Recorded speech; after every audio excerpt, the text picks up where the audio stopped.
पुढच्या बातमीकडे राज्यातील 29 महानगरपालिकांमधील महापौर पदाचं आरक्षण आज निघणार आहे। सर्वच राजकीय पक्षांची धाकधूक वाढली आहे। महापौर पद कोणत्या प्रवर्गाला मिळणार याकडे सर्वांचं लक्ष लागलंय। मुंबईत एसटी प्रवर्गासाठी आरक्षण जाहीर झाल्यास मोठी राजकीय उलथापालथ शक्य आहे। एसटी प्रवर्गातील दोन्ही जागांवर ठाकरे गटाचे उमेदवार विजयी आहेत। भाजप शिवसेनेकडे एसटी नगरसेवक नाहीयेत।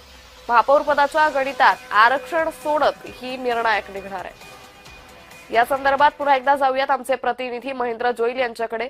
महेंद्र, आज राज्यातल्या 29 महापालिकांच्या महापौर पदाचे आरक्षण सोडत निघेल काय अधिक तपशील?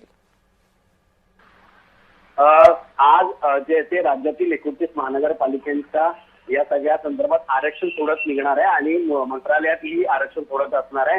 त्यामुळे एकंदरीत या सगळ्या गोष्टींकडे प्रामुख्याने पाहिलं जाणार आहे, कारण मुंबईत प्रवर्गासाठी आरक्षण जाहीर झाल्यास एक मोठी उलटापालट होऊ शकते आणि एसटी प्रवर्गातील 2 जागेवरती फक्त ठाकरेंचेच उमेदवार निवडून आले। त्यामुळे भाजप आणि शिंदेकडे एकही नगरसेवक नाहीये।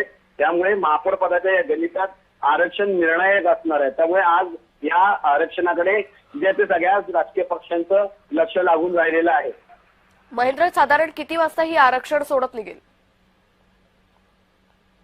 मंत्रालयात दुपारी 11 वाजता ही आरक्षण सोडत असणार आहे आणि राज्यमंत्री मेघना बोर्डीकर या आरक्षण सोडतीचं जे ते आरक्षण सोडत काढणार आहेत।